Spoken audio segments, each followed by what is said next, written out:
Bapak Ibu kita tunggu sebentar ya, supaya semuanya bisa masuk, baru kita akan mulai dengan untuk room 3 dengan fasilitator Bapak Wibowo nanti.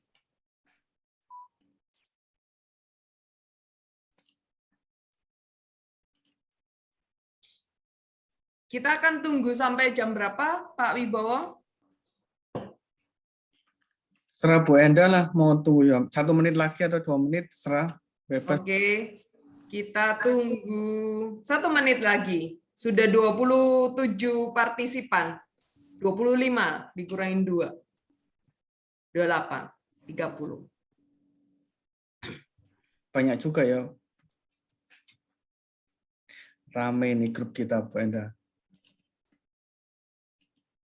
Bapak Ibu semuanya sudah tidak sabar ini soalnya menunggu untuk sesi Q&A sepertinya.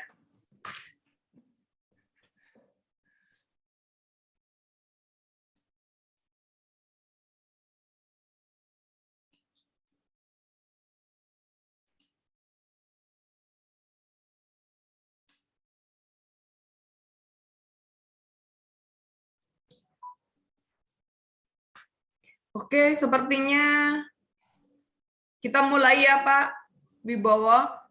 Ya Bu. Selamat pagi Bapak Ibu semuanya masuk ke dalam breakout room 3. Kita akan membahas tentang SPT tahunan PPh orang pribadi khususnya untuk pekerja bebas. Nah, sebelum kita mulai, saya perkenalkan dulu fasilitator hari ini adalah Bapak Wibowo Dinata. Beliau adalah konsultan pajak dengan sertifikasi C ya, Pak Wibowo? Belum, masih B. Oh, masih B. Nah, kalau B tetap masih bisa menghandle orang pribadi, tapi bukan yang ekspatriat. Betul begitu Betul. ya, Pak Wibowo? Betul Bu, betul. Nah, waktu saya persilakan Pak Wibowo. Ya, makasih Bu Enda. Saya share materi sebentar ya.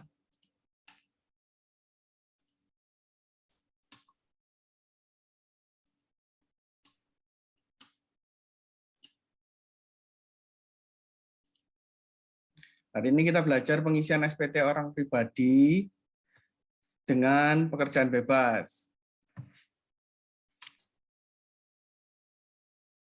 Apa yang dimaksud dengan kalau kita sebagai pekerjaan bebas, pasti kan memperoleh penghasilan neto dengan 2 cara nih. Yang pertama melakukan pembukuan, yang kedua adalah menggunakan norma penghitungan penghasilan neto bagi yang pencatatan. Hari ini kita belajar yang room 3, belajar yang nomor 2 ya, menggunakan norma penghitungan penghasilan neto. Norma penghasilan neto bagaimana? Norma penghasilan neto digunakan untuk wajib pajak yang memiliki penghasilan dari usaha atau pekerjaan bebas dengan syarat. Yang pertama, penghasilannya dari suami istri dan anak-anak yang belum dewasa kurang dari 4,8 M setahun atau 400 juta sebulan. Kemudian wajib membuat pencatatan tentang peredaran bruto atau omset ya. Kemudian melaporkan surat pemberitahuan penggunaan norma ke kantor pajak dalam jangka waktu 3 bulan sejak awal tahun. Nah, kalau kita sebagai norma, kita wajib ini, jangan sampai tertinggal, melaporkan surat pemberitahuan penggunaan norma. Bagaimana kalau kita tidak melaporkan? Maka kita dianggap sebagai pembukuan, tidak boleh sebagai pencatatan ya. Kemudian jasa-jasa apa yang berhubungan dengan pekerjaan bebas nih? Yang pertama, tenaga ahli. Misalnya seperti apa? Pengacara, akuntan, arsitek, dokter, konsultan, notaris, penilai, dan aktuaris. Yang kedua, pemain musik, pembawa acara, penyanyi, pelawak, bintang film, dan lain sebagainya. Sampai dengan penari juga sama. Kemudian olahragawan. Yang keempat, penasehat, pengajar, pelatih. penceramah, penyuluh, dan moderator. Yang kelima, pengarang, peneliti, dan penerjemah. Yang keenam, agen iklan. Yang ketujuh, pengawas atau pengelola proyek. Yang kedelapan, perantara. Yang kesembilan, petugas penjajah barang dagangan. Yang ke-10, agen asuransi. Yang ke-11 yang terakhir biasanya kita sering sebagai multi level marketing. Baik yang penjualannya secara berjenjang maupun penjualannya yang secara langsung, direct selling, dan kegiatan sejenis lain. Ini yang jasa yang sehubungan dengan pekerjaan bebas. Kemudian besarnya norma penghasilan itu bagaimana diaturnya? Dikelompokkan berdasarkan jenis usaha dan wilayah. Jenis usaha dan wilayah ya. Wilayahnya dibagi menjadi 3 oleh DJP ini. Yang pertama, 10 ibu kota provinsi. 10 ibu kota provinsi apa aja yang termasuk? Medan, Palembang, Jakarta, Bandung, Semarang, Surabaya, Denpasar, Manado, Makassar, dan Pontianak. Ini masuk tarif golongan tarif yang level yang pertama. Kemudian level yang kedua bagaimana? Ibu kota provinsi lainnya selain 10 ibu kota yang di atas. Masuk level tarif yang kedua. Kategori tarif yang kedua. Kemudian yang daerah lainnya bagaimana? Masuk ke kategori yang ketiga. Ya, jadi dibedakan tarifnya berdasarkan kelompok yang 1, 2, atau 3. Kita berada di mana nih? Ini contoh prosentasenya norma untuk pekerjaan bebas nih. Saya ambil contoh notaris nih. Bagaimana kalau notaris? Kalau notaris di 10 ibu kota provinsi, persentase normanya adalah 51%. Sedangkan untuk ibu kota provinsi lainnya tarifnya 50%. Kemudian untuk daerah lainnya tarifnya sebesar 50%. Ini lihatnya di mana? Dilihatnya di Perdirjen nomor 17 PJ tahun 2015. Untuk mengetahui persentase normanya berapa. Lihat di Perdirjen 17 tahun 2015 ya. Sampai saat ini belum ada perubahan. Nanti kalau ke depan ada perubahan, kita ngikut aturan yang terbaru.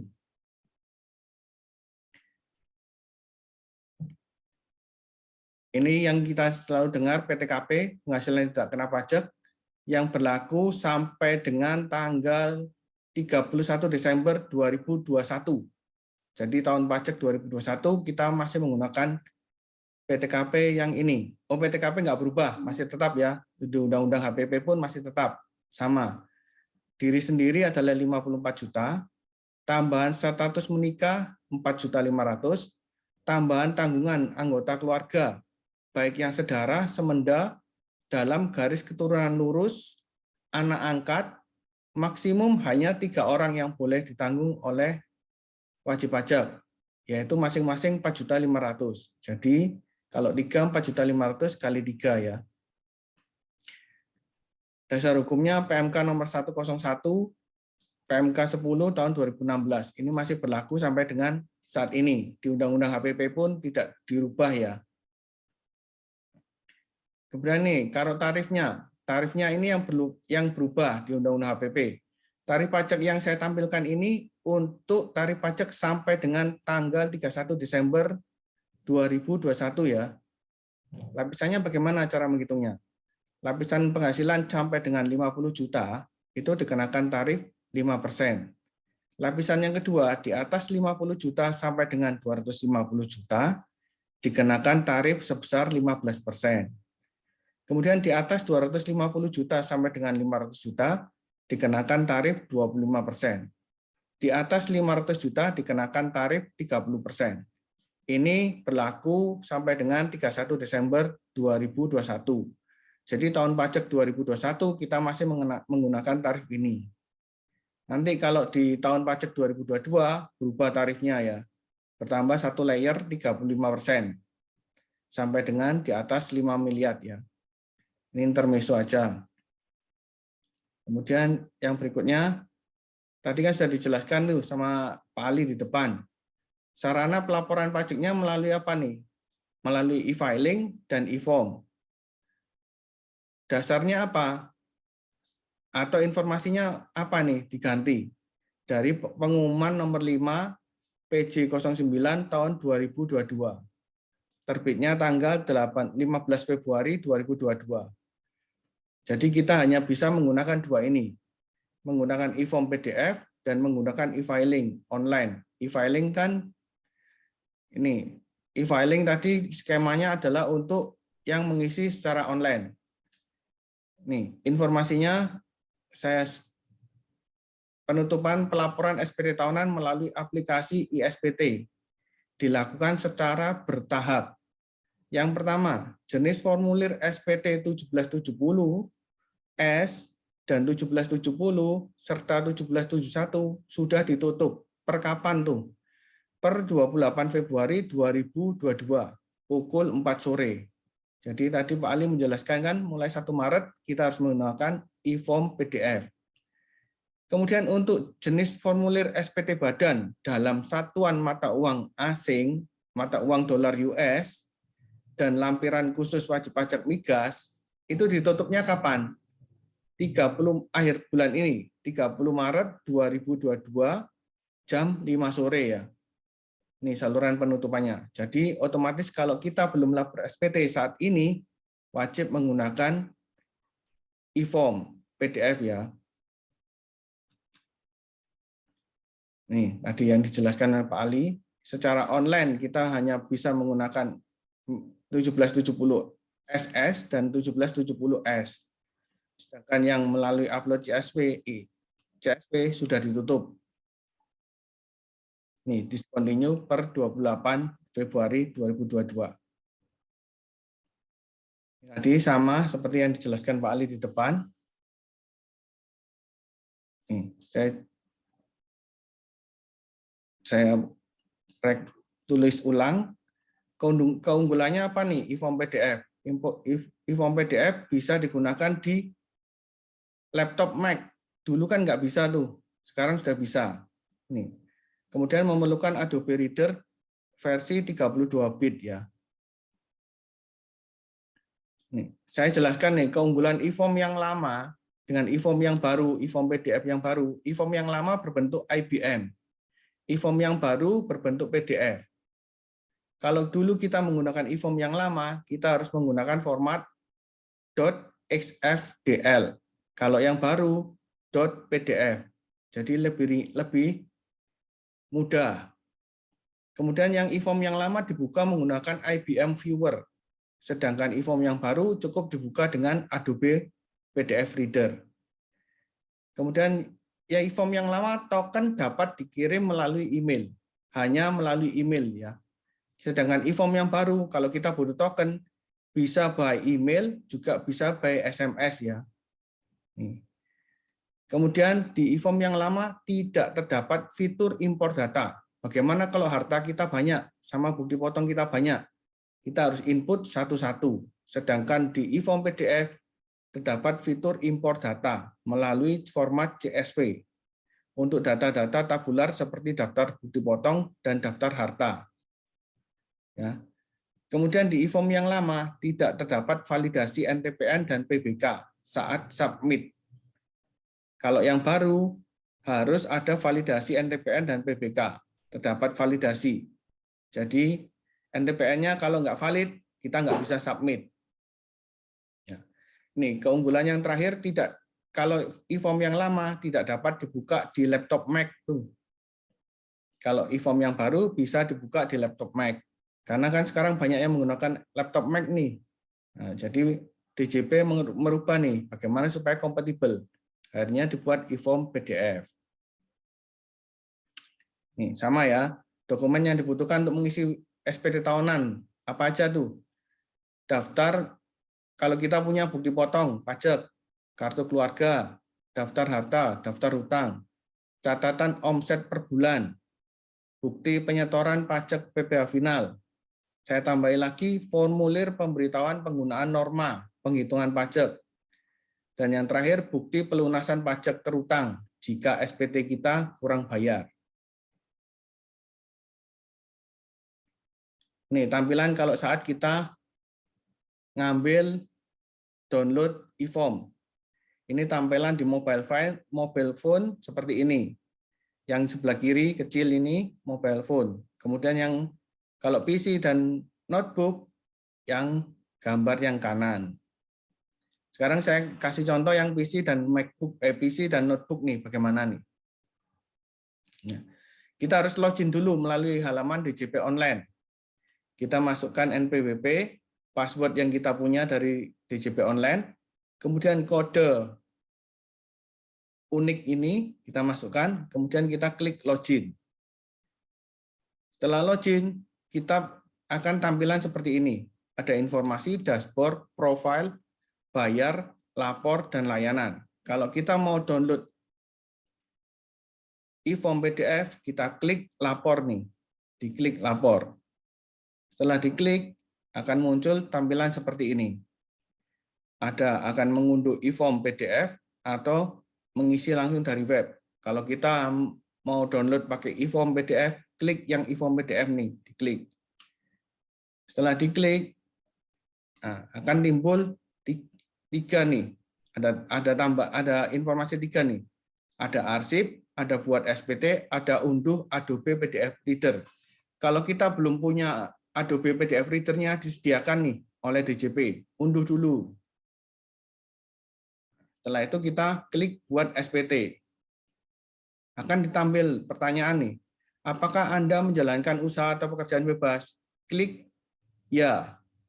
Kemudian akan tampil e-form SPT tahunan orang pribadi formulir 1770. Ini diklik. Setelah diklik akan timbul pertanyaan selanjutnya nih. Kita wajib mengisi tahun pajak ini ya. Tahun pajak ini wajib diisi. Kalau nggak diisi kita nggak bisa download. Kemudian status SPT-nya, kita normal atau pembetulan. Kita klik normal nih. Kalau kita klik normal, pembetulannya diisi yang ke 0. Kalau kita klik pembetulan, diisi pembetulan yang keberapa ya. Kemudian di sini ada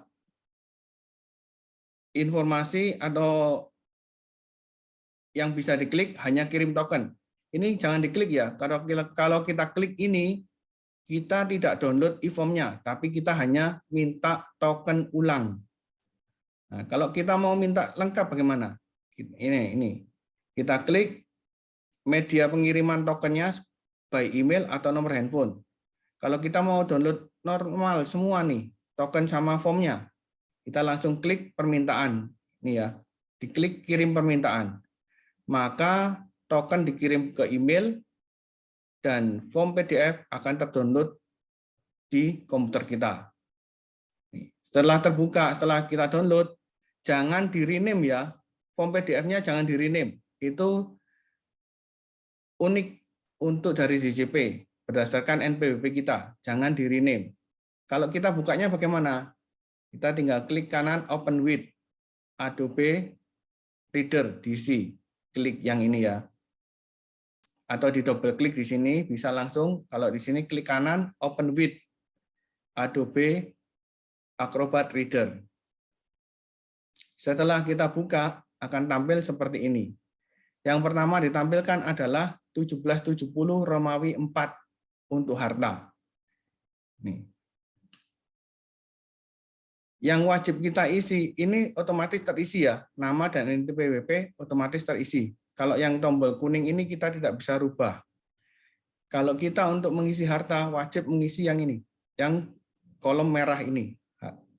Di sini ada kursor nih, kita tinggal klik, akan tampil kode hartanya apa. Nah, tadi Pak John bilang nih, nama harta ditulis lengkap beserta alamatnya nih. Tulis di sini, nama harta lengkap. Kemudian tahun perolehannya kapan, harga perolehannya berapa. Keterangan, kalau ada informasi keterangan tambahan, bisa ditulis di kolom keterangan. Ini untuk harta. Nah, kelebihannya apa e-form PDF ini? Ada tombol import data. Kita nggak perlu input satu-satu untuk harta kita yang misalkan kita punya banyak nih, 50 item nih, kita tinggal klik import. Kita buat dulu formatnya, kemudian klik import. Nanti akan tampil otomatis di harta akhir tahun yang kita laporkan ya. Nah, di form 1770 selain harta kita harus melaporkan hutang serta susunan keluarga juga nih. harta dan susunan keluarga. Hutang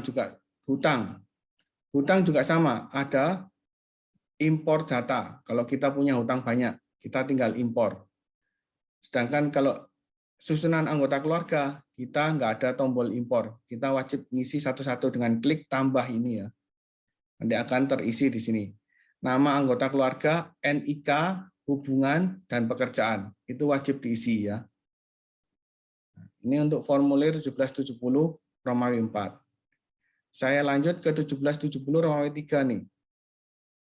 Romawi 3 ini adalah untuk penghasilan yang telah dikenakan PPh final atau bukan penghasilan yang bukan objek pajak atau penghasilan istri atau suami yang dikenakan pajak secara terpisah.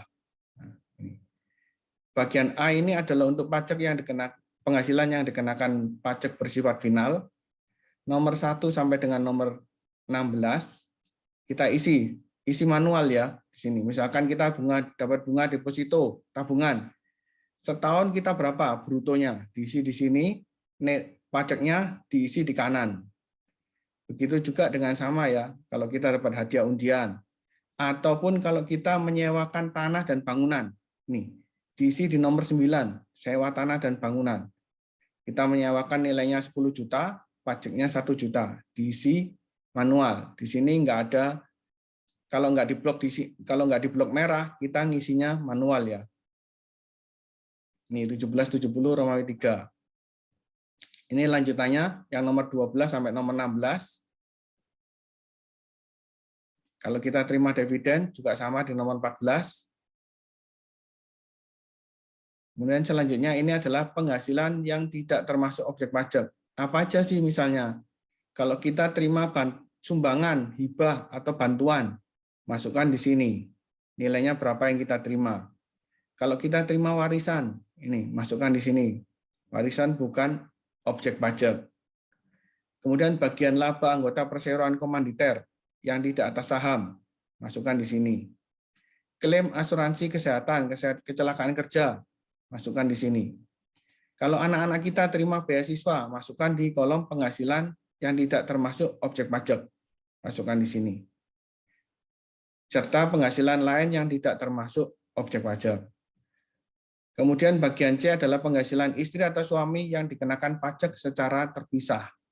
Kalau kita statusnya MT atau PH. Ini ya. Kemudian saya lanjut ke formulir 1770 Romawi 2. Romawi 2 ini untuk pelaporan kredit pajak kita nih. Saya lupa nih. Kalau kita setelah mengisi formulir 1770 Romawi 4, kalau selesai baru klik selanjutnya ya, baru bisa ke lembar ketiga ini. Begitu kita selesai mengisi lembar ketiga, kita klik selanjutnya lagi nih, supaya bisa pindah ke 1770 Romawi 2. Nih, kita mengisi kredit pajak kita, berapa aja nih, dari mana aja. Nah, ini keunggulan e-form PDF ini. Disediakan impor data untuk bukti potong yang kita miliki. Kita tinggal impor, akan tampil semua di sini. Kalau kita mau menginput satu-satu juga boleh. Ngisi nama, NPWP, nomor, tanggal, jenis pajaknya, jumlah yang dipotong berapa. Kalau ngisi satu-satu tinggal klik tambah ini. Setelah kita mengisi formulir 1770 Romawi 2, kita klik selanjutnya. Kalau kita sebagai pekerjaan bebas yang wajib diisi adalah 1770 Romawi 1 halaman kedua. 1770 Romawi 1 halaman kedua. Kita wajib nih mengisi. Ini peredaran usaha kita berapa nih? Ini saya kasih contoh, misalkan jasa 500 juta, 50%-nya adalah 250 juta. Kita wajib mengisi di formulir 1770 Romawi 1 halaman yang kedua ya. Halaman yang kedua ada lanjutannya nih. Kalau kita selain memiliki pekerjaan bebas, kita juga sebagai pegawai tetap 2 penghasilan, maka masukkan di sini untuk penghasilan sebagai pegawai tetap. Kalau kita punya penghasilan 2, misalkan dokter, selain sebagai karyawan tetap di rumah sakit, dia juga punya praktek di rumah. maka wajib diisi di sini. Yang dari rumah sakit wajib diisi di 1770 Romawi 1 halaman yang kedua bagian C ya. Isi. Kemudian yang bagian D adalah penghasilan dalam negeri lainnya. Kalau kita punya penghasilan lainnya di sini. Setelah diisi semua, kita klik selanjutnya. Maka akan ke 1770 Romawi 1 halaman yang pertama. Kalau kita sebagai pekerjaan bebas pembukuan norma, kita tidak usah mengisi yang 1770 Romawi 1 halaman pertama. Karena ini untuk penghasilan neto pembukuan. Ya, kita lewati nih, skip. Kalau sudah selesai, klik selanjutnya di atas. Maka kita akan tampil seperti ini induknya. Nama NPWP jenis usaha dan pekerjaan tidak bisa dirubah. Yang bisa diisi adalah nomor telepon. Ya. Ini otomatis terisi semua. Yang di kuning-kuning ini terisi otomatis. Kita tinggal merubah PTKP-nya aja. Kita klik TK, kawin, atau kawin istri bekerja, klik di sini. Tanggungan berapa, otomatis terisi di sini ya. PTKP-nya. Kalau sudah terisi semua, ini halaman selanjutnya. Ini adalah kurang bayar kita. 98.917. Ini angsuran pajak berikutnya.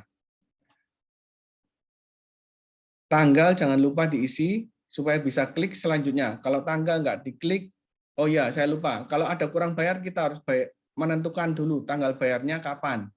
Kalau ini nggak diisi, kita nggak bisa klik submit ya. Ini proses terakhir nih. Setelah mengisi SPT, kita cek semua, induknya sudah betul. Kita mengisi tanggal bayarnya kapan. Kemudian tanggal lapornya kapan. Diisi. Setelah terisi, kita baru bisa submit. Nih. Setelah submit, tampilan akan seperti ini. Lampiran apa aja nih yang wajib dilaporkan nih? Nih, yang sudah dikasih info sama DJP. Ada 3. 1, 2, 3. Yang pertama adalah rekapitulasi peredaran bruto. Itu wajib diunggah ya. Filenya harus berbentuk PDF dan maksimal 5 MB. Kalau lebih, kita nggak bisa ya. Jadi harus maksimal 5 MB. Kemudian yang kedua nih. Yang kedua adalah lampiran bukti potong. Kalau kita punya bukti potong banyak, di-scan juga berbentuk PDF, sama. Maksimal 5 MB. Kemudian dokumen lainnya itu apa misalkan? Nah ini, bukti bayar ataupun KK, itu masukkan di sini ke dokumen lainnya. Juga sama di-scan bentuk PDF maksimal 5 MB. Tadi di e-form minta verifikasi NTPN. Nah, ini kita wajib mengisi ini NTPN. Kode jenis setorannya adalah 41125, 200 itu adalah untuk SPT tahunan. Tanggal bayarnya kita tanggal berapa?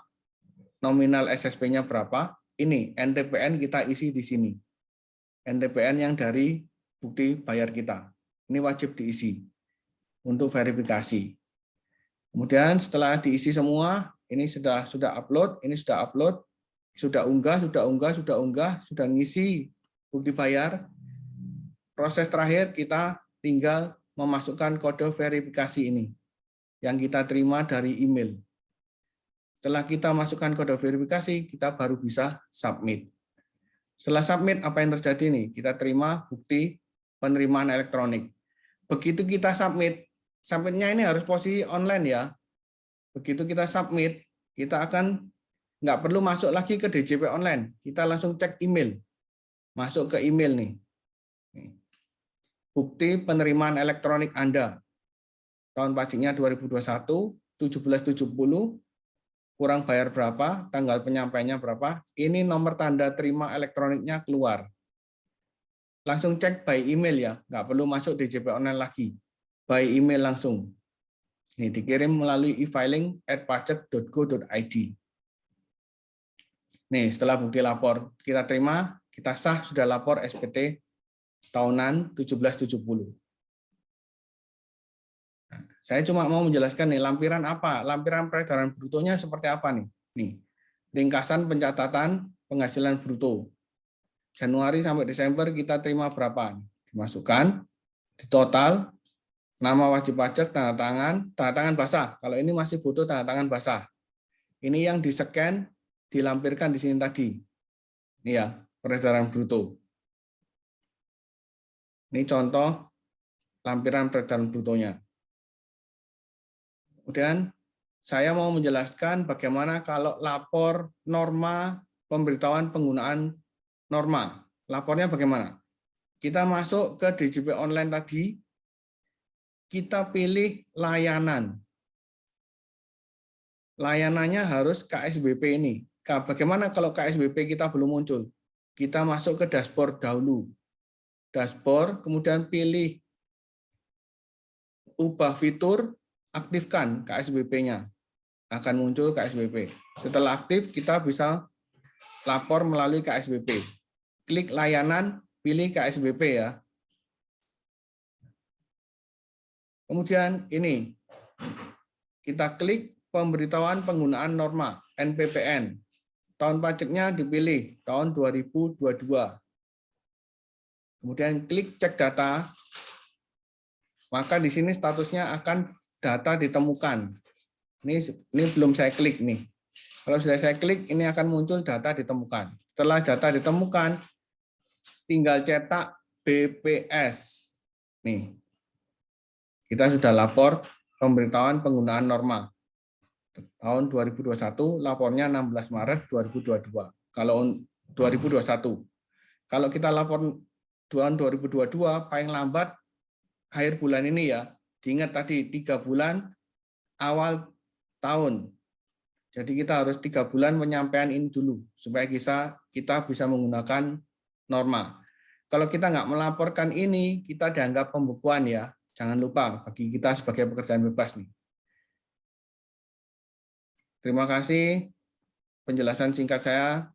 Saya kembalikan ke moderator nih. Terima kasih Pak Wibowo atas penjelasannya. Ini sudah ada beberapa pertanyaan dari Bapak Ibu semuanya. Total ini ada 45. 45 kurangin 2 kita berarti 43 peserta Pak Wibowo. Banyak pertanyaannya cukup lumayan. Nanti kalau kurang jelas Bapak Ibu semuanya bisa raise hand ya, terus menyalakan videonya. Oh, ini sudah ada beberapa peserta yang raise hand. Kita akan bacakan pertanyaannya dulu ya dari peserta.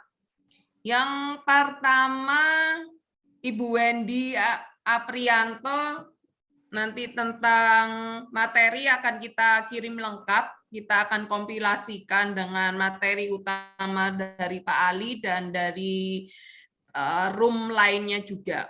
Nah, pertanyaan selanjutnya dari Pak Ho Sansan. Kalau TikTokers atau YouTubers masuk pekerjaan bebas nggak, Pak Wibowo? Jelas, Bu, masuk pekerjaan bebas, Bu. Ya, jadi itu jelas, Pak Ho Sansan.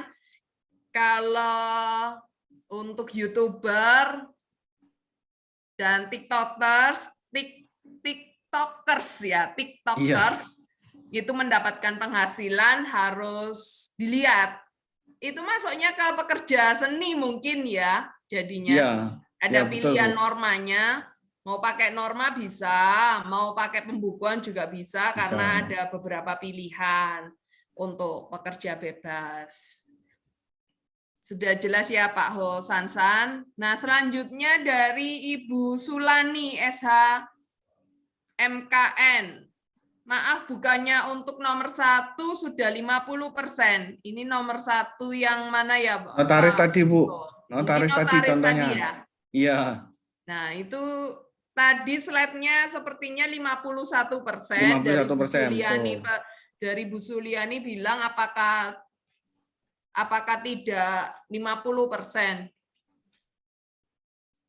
Seingat saya masih tetap 51% nih. Atau mungkin ya, ini enggak di kota besar. Bisa dicek lagi ya, yang ketentuan terbarunya. di cap tentang norma. Per 17 Ya, 2015. ini Bu Suliani juga raise hand. Mungkin ada yang diperjelas lagi, Bu Sulani? Ya. Selamat pagi. Pagi, Bu. Pagi, Bu Sulani. Saya mau tanya, perihal tadi persentase itu, saya kebetulan memang profesi saya notaris. Yang mau saya tanyakan, saya sempat berdiskusi dengan konsultan pajak. Tahun 2017 saya masih memakai presentasi 51%. Dan sempat memang ada informasi bahwa tahun 2018 sudah memakai presentasinya 50%. Nah, yang menjadi pertanyaan saya, mana yang kebenaran mana yang benar gitu. Terus kalau seandainya memang tetap masih mengaku 51%, bagaimana kalau sudah pernah terjadi kesalahan begini? Terus kali waktu itu di sosialisasi organisasi juga dikatakan bahwa persentase berubah menjadi 50%, bukan 51%. Nah, saya kaget kok masih 51%. Itu yang pertama, Pak. Saya mau izin bertanya 3 hal aja ya. Kemudian yang kedua, perihal saya ada kerjasama dengan PT misalkan. PT itu memberikan saya misalkan pekerjaan senilai 12 juta. Dan saya sudah mendapat bukti potong dari PT itu 300.000. Nah, pertanyaan saya, pada saat pengisian SPT, kenapa saya harus membayar lagi kekurangannya 600.000? Kan sudah dipotong dengan PT itu. Kan saya sudah melakukan suatu pembetulan karena PT itu lambat memberikan bukti potongnya. Nah, begitu saya revisi di SPT saya, lah, hitungan terakhirnya saya harus membayar lagi 600.000. Dan yang terakhir, Pak Wibowo, pertanyaan saya, bila mana ada case misalkan suami istri itu bercerai dan kemudian mereka sudah mendaftarkan di kantor pencatatan sipil sehingga mengeluarkan akte perceraian. Pertanyaan saya begini, apakah dimungkinkan bila mana pasangan suami istri itu tidak melakukan suatu pisah NPWP? Maksud saya masih tetap menyatu NPWP itu apakah menyalahi suatu aturan BJP? Karena yang membayar semua perpajakan itu tetap istrinya. Bila mana dilakukan perpisahan NPWP, maka tentunya akan menjadi lebih bahaya. Mungkin itu aja Pak Wibowo, pertanyaan saya 3 hal itu tadi. Terima kasih sebelumnya. Terima kasih Bu Sulani atas pertanyaannya, cukup menarik juga. Ini mungkin Pak Wibowo akan dicek ya. Yang boleh ditambahkan, Bu Sulani tinggalnya di mana ya? Karena untuk norma itu ada beberapa syarat dan ada beberapa pilihan di 10 kota besar atau di daerah lainnya. Seperti itu. Di Surabaya, Ibu. Surabaya. Di Surabaya, Pak Wibowo. Saya mungkin coba bisa, share ya, Bu. Ya, Enda, bisa share ini. screen untuk notaris ya di per terbaru per 17. Ini Bu Enda. Nah, ya ini. 50 kan, Pak? 51. 51, Bu, kalau Surabaya, Bu. 51 ya. Ini 51. Oh. Ini, Bu, notaris. 50 ini apa ini, Bapak? Kalau 50 ibu kota provinsi lainnya, Bu. Sidoarjo mungkin ya, itu masuk ke 50 ya. Sidoarjo 50. Terus bagaimana Pak kalau sudah ada kesalahan begini sejak tahun 2018? Padahal saya ini sudah berkonsultasi dengan konsultan pajak loh, Pak. Bagaimana advice-nya kalau salah begini? Ya, satu-satunya pembetulan, Bu. Sulani. Ini kan tadi yang Ibu masuk di Surabaya. Berarti kan masuk di kategori 10 ibu kota provinsi, Bu. Iya. Ini. Kalau 10 ibu kota provinsi kan masuk yang kategori pertama nih. Iya. Tarif yang pertama. Itu tadi saya buka lagi ya, Bu. Ini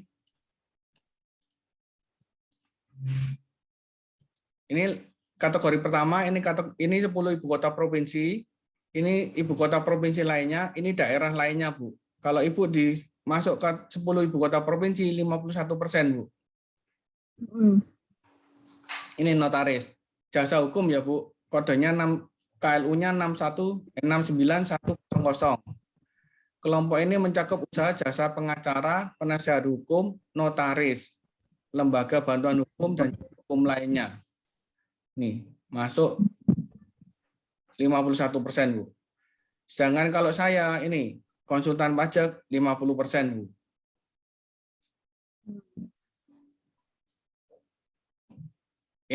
Ini KLU per 17. Ini, Bu. Per 17 tahun 2015. Norma perhitungan penghasilan itu.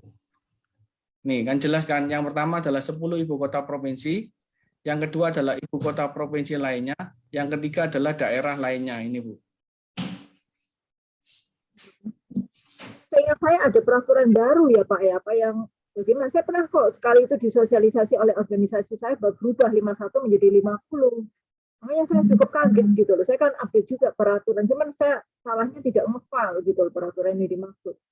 Iya. Mungkin yang 50% itu Ibu dipotong PPh 21-nya itu loh, Bu. Notaris kan masuk tenaga ahli. Kan tarifnya bruto dikalikan 50% dari ketemu neto baru dikenakan pajaknya. Mungkin Ibu dasarnya dari situ. Iya, betul Pak. 50%-nya dari situ. Jadi ada dua, Bu. Misalnya kalau dipotong, ini sekalian menjawab pertanyaan Ibu nomor 2 ya, tentang kerjasama PT yang 12 juta itu, Pak Wibowo. Ya, Nah, Bu. dari 12 juta itu dikalikan dulu 50%, baru dikalikan tarif pasal 17. Tapi kalau norma itu sesuai dengan aturan yang terbaru, itu per 17, masuknya ke 51%. Seperti itu.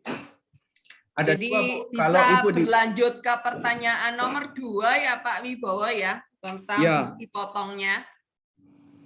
Bukti potongnya tadi kan dikreditkan kan Bu Enda ya? Ya, jadi pertanyaannya ada kerjasama dengan PT, fee-nya yang diterima 12 juta, terus ada bukti potong itu 300.000, dan sedangkan Bu Sulani sudah membayarkan pajaknya 600.000. Nah, ini maksudnya Bu Sulani bukti potongnya terlambat diterima ya? Iya, jadi begini Bu, saya kan tanya, transaksi katakanlah Desember, saya tanya, loh mana bukti potongnya nanti dibayarkan Januari, saya pikir dia postingkannya itu bukti potongnya Januari, tulisnya kan saya laporkannya di 2022 atau 2023 kan, laporan 2022. Ternyata kemarin saya di email itu potongnya itu tahun 2021 Desember bukti potongnya. Secara otomatis saya harus melakukan pembetulan. Nah, ternyata setelah saya lakukan pembetulan, saya jadi kurang bayar 600.000 dengan penambahan pendapatan 12 juta itu. Saya jadi bingung loh. Padahal saya sudah dipotong PT 300.000, kenapa saya harus menambah 600.000? Iya, Bu. Jadi itu namanya harus dihitung ulang dengan penghasilan Bu Sulani yang lain. Mungkin dari Pak Wibowo dulu yang bisa menjelaskan ya, kenapa bisa terjadi kurang bayar kembali, meskipun dari perusahaan, dari PT sebagai rekanan sudah melakukan pemotongan. Mungkin gini, Bu Enda atau Bu Sulani, PT menerbitkan bukti potongnya adalah masa Desember 2021. Sedangkan PT membayar pajaknya baru di Januari 2022. Bu Sulani belum dapat bukti potongnya nih untuk bukti potong yang Desember 2021 tuh. Kan PT baru bayar Januari, tapi kan masanya masa Desember. Nah, sama PT belum dikasih ke Ibu nih, karena saya belum bayar dan belum lapor ke negara. Begitu PT-nya lapor dan bayar ke negara, bukti potongnya dikirim ke Ibu nih. Iya, Februari. Bukti potong masa Desember 2021. Ibu kan berarti otomatis kan tidak mengkreditkan 300.000-nya tuh. Iya. Nah, Ibu kan, tapi Ibu sudah mengakui belum 12 jutanya di peredaran brutonya Ibu? Belum Pak, karena kan saya tidak melihat bukti potongnya. Nanti kan kacau tambahan saya punya SPT. Saya kan harus ada. Iya, seharusnya diperhitungkan seluruhnya, Bu, karena pajak itu melihatnya dari setiap uang masuk itu dianggap sebagai omset, revenue. Nah, untuk bukti potong, baik ada bukti potongnya atau tidak, itu tetap harus dilaporkan sebagai penghasilan. Penghasilan. Seperti itu. Benar ya Pak Wibowo ya? Betul, betul Bu. Jadi Mungkin bisa berlanjut ke pertanyaan ketiga ya. Masih banyak pertanyaan yang lain dari peserta yang lain. kalau pertanyaan ketiga, kalau cerai wajib punya NPWP masing-masing Bu. Sudah ada aturannya. Sudah baku aturannya Bu. Kalau pisah secara putusan pengadilan wajib punya NPWP sendiri-sendiri Bu. Jadi perhitungannya pajaknya dihitung sendiri-sendiri. Nggak bisa ikut ke suami ataupun ke istri Bu. Itu Bu. Syarat bakunya sudah wajib Bu. Nggak bisa ditolak itu Bu. Mohon maaf Bu. Jadi wajib punya NPWP masing-masing Bu. Dihitung sendiri Bu. Saya pernah tanyakan ke DJP, katanya DJP kita tidak melihat statusnya itu. Tapi yang kita lihat kemampuan untuk membayarnya. Gitu loh. Karena memang dari pihak, misalkan dari pihak suaminya tidak pernah aware terhadap perpajakan yang mengerjakan semua istrinya. Nah, bila mana di-split, tentunya akan pasti lebih bayar. Kalau di-split belum tentu lebih bayar Bu. Kan penghasilannya dihitung masing-masing Bu. Si suami sendiri, si istri sendiri. Statusnya suami kan menjadi TK Bu. TK berapa, nanggung anak berapa nih misalkan TK 2. Kalau status istri kan menjadi TK Bu. TK 0. Itu aja sih Bu bedanya. Kalau dulu kan statusnya misalkan KI, kalau ibu bekerja, suami bekerja, ibu bekerja, berarti kan statusnya KI 2 misalkan. Sekarang kan menjadi si suami menjadi K2 atau TK 0, ibu menjadi TK 2 atau TK 0, itu bedanya Bu. Itu aja sih. Terima kasih Pak Wibowo atas. Sama-sama Bu. Ya, mungkin nanti dari pihak suami juga harus dilihat sudah memenuhi kewajiban subjektif atau memenuhi kewajiban subjektif dan objektifnya. Kalau memang tidak memenuhi ya berarti tidak perlu memerlukan NPWP. Tapi status dari si istri itu sekarang sudah bukan K lagi karena sudah bercerai ya. Bercerai, betul. Ya, secara akte perceraian pun juga sudah ada seperti itu. Kita lanjut ke pertanyaan berikutnya. Untuk room 5 itu juga sudah dibuka untuk Bapak Ibu yang merasa perlu untuk mengikuti PPS. Ada room 5 itu tentang investasi, ada Bapak Ali di sana. Mungkin bisa bisa move ke room lain kalau membutuhkan informasi tentang PPS. Nah, pertanyaan berikutnya dari Pak Nono Trusito, itu pertanyaannya, seorang pengusaha rumah makan memiliki merek RM Enak dan menjual merek tersebut kepada beberapa orang. Nah, ini bisa bentuknya badan ala-ala franchise, baik dalam kota maupun luar kota, dan mendapatkan fee sebesar 2% dari penjualan. Dan dipotong PPh 23 atas franchise sebesar 15%. Apakah pengusaha OP tersebut boleh menggunakan norma perhitungan untuk menentukan penghasilan neto jika omset masih kurang dari 4,8 M? Berapa persen jika OP tersebut tinggal di ibu kota provinsi? Bagaimana dengan PPh 23 yang telah dipotong? Apakah dibuang atau tidak dikreditkan dalam tahun berjalan? Apakah WP tersebut sebaiknya mengajukan pembebasan PPh 23 sehingga tidak dipotong PPh 23 sebesar 15% saat mendapatkan fee franchise tersebut? Wah, ini pertanyaannya banyak banget ini Pak Wibowo dari Pak Nono Rusito Aga ini pertanyaannya. Jadi ini harus dicek juga ya, apakah ini terimanya ini full dari franchise, boleh menggunakan norma atau bagaimana ini Pak? Kalau saya lihat sih harusnya boleh-boleh aja ya Bu menggunakan norma. Benar. Penghasilannya dari franchise sama fee omset jualan. Berarti kan boleh-boleh aja menggunakan norma. Iya, karena DIM-nya kan dari penghasilan yang diterima itu tidak melebihi 4,8. Jadi boleh. Jadi nanti dicek dulu penerimaan royalti ya. Franchise itu kan bagian dari royalti dan angkanya juga apa namanya, angkanya juga dasarannya dari badan itu memotong PPh 23. Mungkin PPh 23-nya juga bisa sebagai kredit pajak kan gitu loh. Iya, betul Orang Bu, pribadi boleh. pun juga memang ada dipotong PPh 23 itu kayak sewa apa Alat, namanya? sewa Sewa alat. alat, sewa Ya. aktiva yang bukan tanah dan bangunan kan juga dipotong PPh 23. Betul. Mungkin seperti itu ya Pak Nonot Ya. ya. Ya, kalau untuk detailnya berapa persen kalau tinggal di ibu kota ini harus kita cari satu-satu nih di Per 17 dan itu juga memakan waktu, nanti kita akan jawab tersendiri ya Pak Nonot ya. Harus dicari satu-satu di Per 17 tadi yang sudah sempat dibukakan oleh Pak Wibowo. Download aja Pak Nonot di ya, download aja langsung Pak Nonot, tapi menurut kita juga boleh kan untuk memakai ini. Untuk PPh 23 tetap jadi kredit pajak. Pertanyaan selanjutnya dari Ibu Bella Hayu. Mau tanya Pak, e-form PDF harus 32 bit, tapi kenapa setelah ditutup PDF readernya otomatis berubah ke 64 bit? Biar nggak berubah-ubah, solusinya bagaimana? Nah, ini teknis sekali yang kita juga kemarin tanya ke DJP ya, kenapa berubah-berubah ini sistemnya, meskipun sama-sama e-form. Sama-sama nggak dapat jawaban ini kita, Bu. Iya. Berarti kalau kita mau buka lagi, download 32 bit lagi gitu ya Pak Bu? Kalau saran saya, sebaiknya yang 64 di uninstall, Ibu download yang 32 aja, Bu, supaya nggak bolak-balik, Bu. Sudah diulangi, Pak. Oh, tapi sudah diulangi ketika ya? sudah 32, tiba-tiba dia otomatis ke 64 gitu. Oh.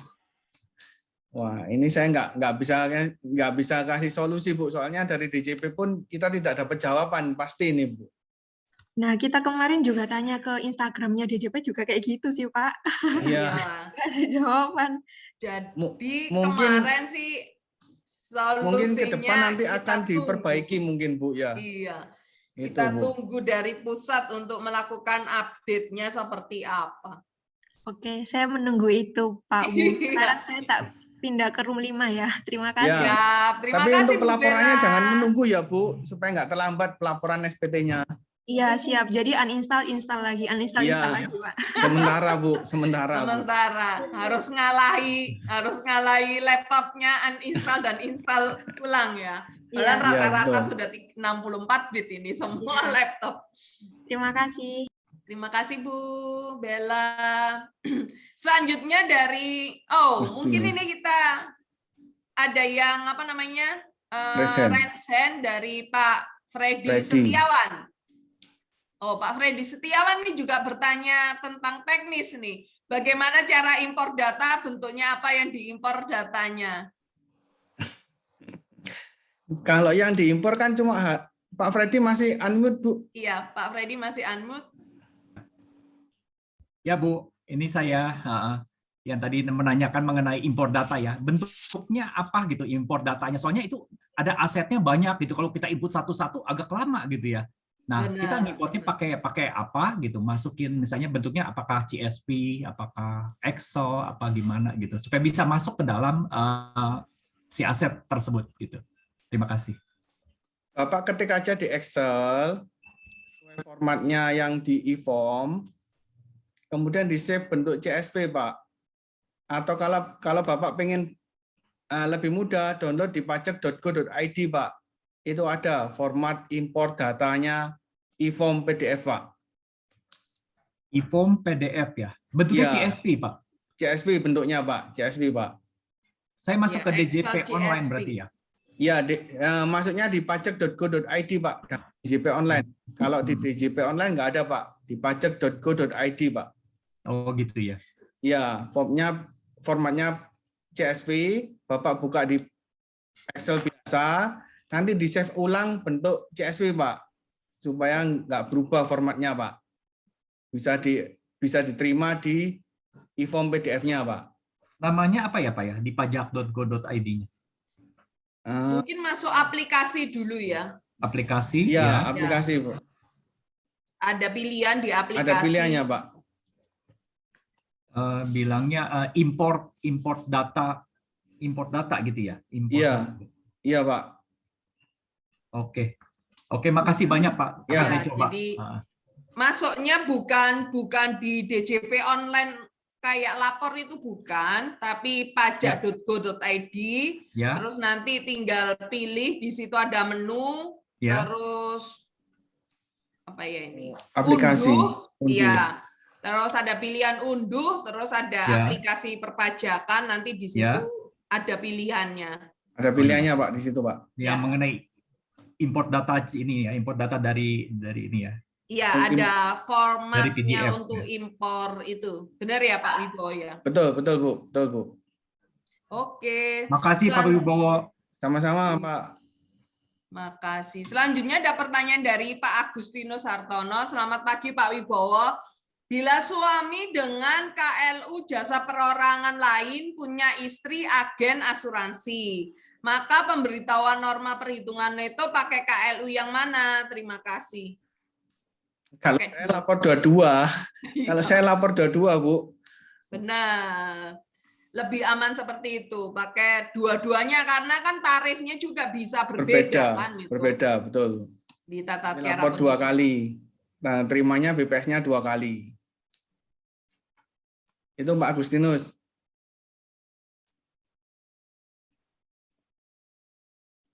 Merangkap karyawan pekerjaan bebas.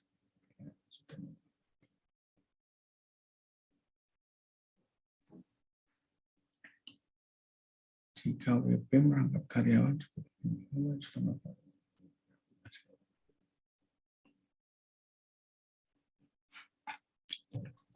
Pertanyaan berikutnya dari Vicky Febriansah. Selamat pagi Pak. Jika ada WP merangkap karyawan juga pekerjaan bebas, kemudian sudah melaporkan penggunaan norma, sementara kode KLU-nya masih karyawan, apakah perlu merubah KLU sesuai pekerjaan bebas atau tidak? Terima kasih. Kalau menurut saya nggak usah dirubah, karena kan statusnya masih karyawan, dapat bukti potong 1721A1. Tapi dia juga punya pekerjaan bebas.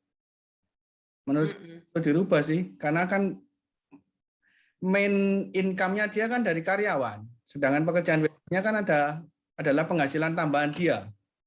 Kecuali kalau sudah tidak sebagai karyawan, tapi dia full sebagai pekerjaan bebas, maka harus merubah kode KLU menjadi sesuai yang pekerjaan bebas tadi, Bu. Itu menurut saya, Bu. Benar. Tapi tetap ya, jangan lupa untuk melaporkan norma perhitungan penghasilan netonya kalau memilih memakai norma seperti itu. Ya Pak Wibowo ya. Ya, betul, Bu. NPPKP. NPPN. NPPN. Itu jangan NPPKP lupa lah, tetap PKP, Bu. dilaporkan. Jadi Pak Vicky ini memang punya istilahnya punya dua penghasilan yang berbeda dari karyawan dan pekerjaan bebas. Seperti itu. Kemudian dari Pak Freddy sudah tadi ya. Pak Freddy sudah, Gianina Puspita. Jika prive dari CV masuk SPT pribadi dan sudah masuk ke lampiran 3 bagian B, apakah kita perlu menyertakan lampiran bukti dari CV tersebut? Kalau saya sih nggak perlu ya, Bu. Iya. Nggak perlu. Kan Lampiran tidak perlu ada, tapi tetap harus diisi sesuai data yang sebenarnya. betul, Bu. Iya, sama kayak harta nggak ya, usah. perlu Ya. dilaporkan, tapi kan nggak perlu adanya perlu diupload datanya AJB untuk tanah gitu kan ya nggak perlu. Upload Jadi sertifikat lah, ngabisin kuota, Bu. 5. Iya, nggak karena cukup, Bu. juga di form itu ada batasannya untuk Upload. data pendukung itu juga ada batasannya. Seperti itu. Cukup jelas ya Ibu Gianina ya ini. Ini Pak Nonot. Nonot Nah, lagi. ini ada pertanyaan lagi aja, ada yang raise hand dari Pak Iman Budiman nih. Pak Iman Budiman ini pertanyaannya, kalau mulanya omset di atas 4,8 menggunakan pembukuan, kemudian omset turun di bawah 4,8, apakah bisa beralih ke norma? Nah, ini Pak, karena kan pandemi ya, jadi banyak beberapa wajib pajak itu yang omsetnya turun, sudah pembukuan, nah ini mau balik kucing ke norma aja, bagaimana? Nggak boleh balik kucing. Kalau sudah pembukuan ya pembukuan terus, meskipun omset di bawah 4,8. Nggak boleh kita tahun ini pembukuan, tahun depan nggak pembukuan, nggak boleh. Menurut saya nggak boleh. DJP pun pasti nggak mau tuh naik turun. Sama juga seperti kalau dulu kalau PP 46 kita sudah lebih dari 4,8. Tahun depannya kan nggak bisa balik kucing lagi ke PP 46. Kan harus tarif normal. Itu sih Bu. Mungkin Pak Iman Budiman mau menyampaikan langsung. Silakan Pak. Oke, baik Pak. Terima kasih kesempatannya Pak. Oh, berarti nggak boleh Pak ya kalau misalnya kita udah pembukuan, kalau pembukuan nggak boleh balik ke norma Pak ya. Tapi nggak ada aturan secara tertulisnya Pak ya kalau itu. Nggak ada Pak. Cuma biasanya nggak mau Pak DJP-nya Pak turun. Ingat kok ada kok ya. Kalau sudah milih pembukuan, ya pasti pembukuan. Ingat kok ada.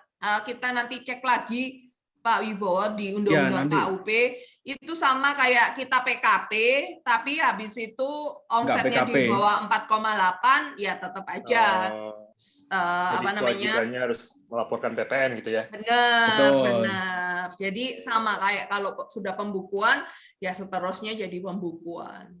Seperti itu. Makanya ya. Gimana Pak Iman? Ya, paham Bu. Pertanyaan kedua Bu, satu lagi kan kalau norma itu kan 3 bulan sebelum tutup buku ya. Kalau misalnya kita melakukan pembukuannya Januari sampai Desember, berarti September itu kita harus lapor ke KPP ya untuk melakukan norma ya Bu ya. Kalau norma maksimal Maret Pak untuk tahun berikutnya.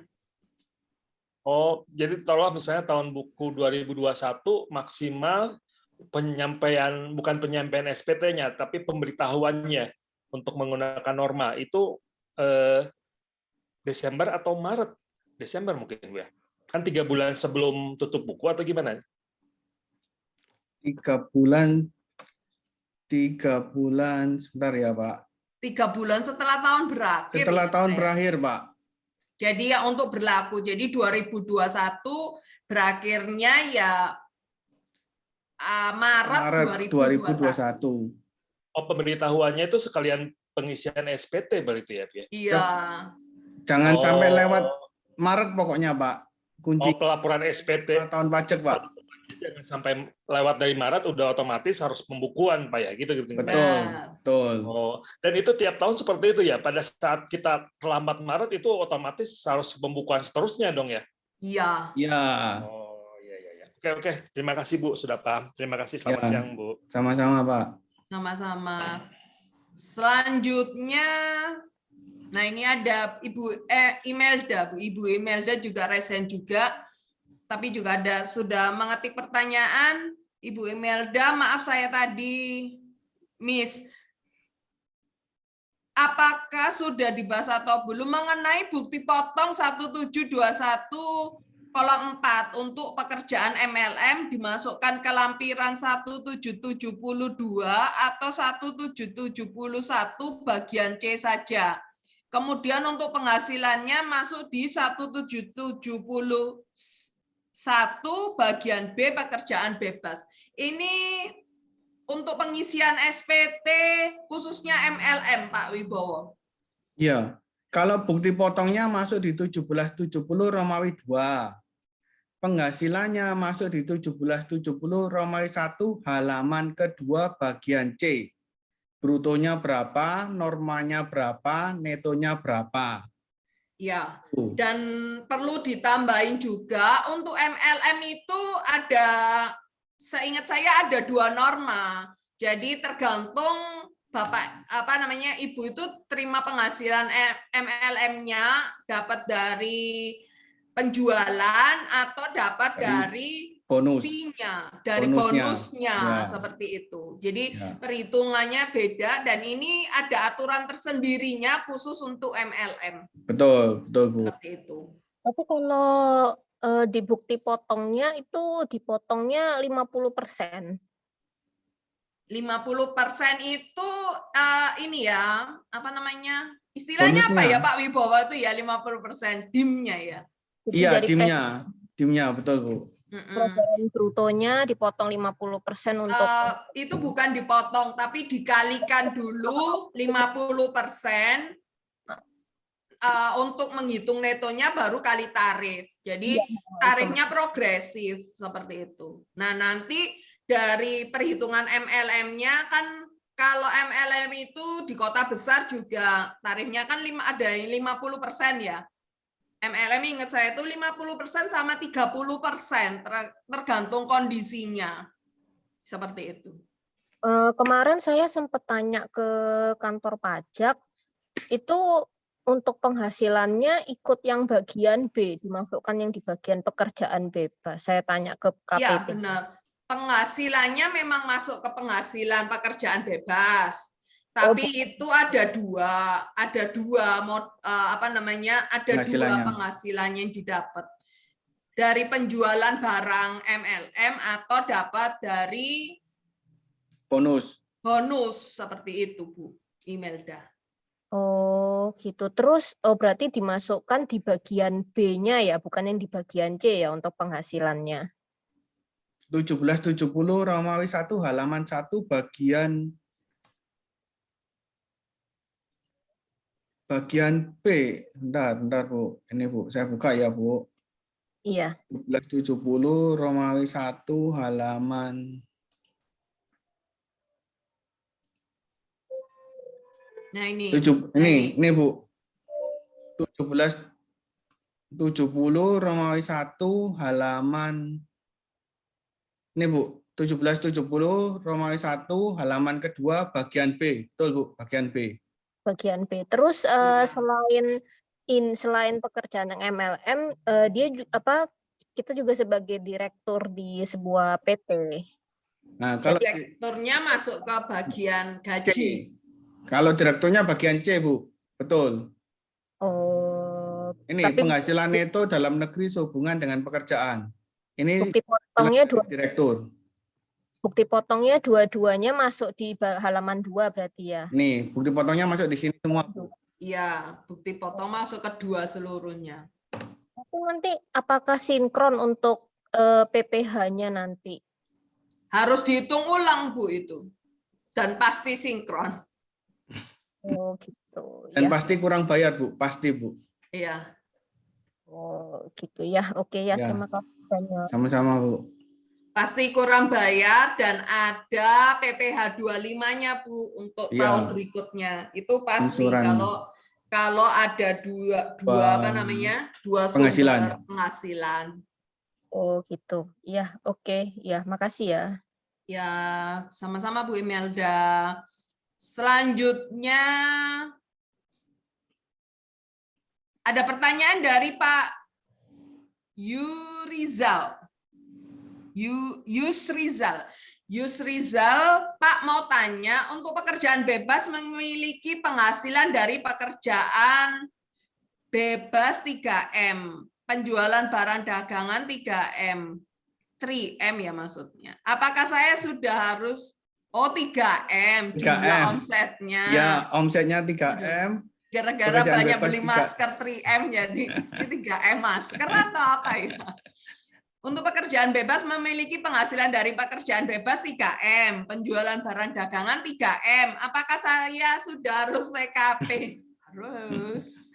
Wajib, Pak. Sudah omsetnya lebih dari 4,8. Jadi kalau PKP dari seluruh omset yang merupakan objek pajak PPN ya. Jadi pekerjaan bebasnya objek PPN, terus barang dagangan. Nah, dagangannya itu objek PPN apa tidak? Kebanyakan ya memang objek PPN. Jadi ya memang harus PKP. Jawabannya itu. Mungkin dari Pak Yusrizal mau ada pertanyaan lebih lanjut lagi? Nggak ada ya? Jawabannya harus PPN. Selanjutnya dari Bu Silvia Wijaya.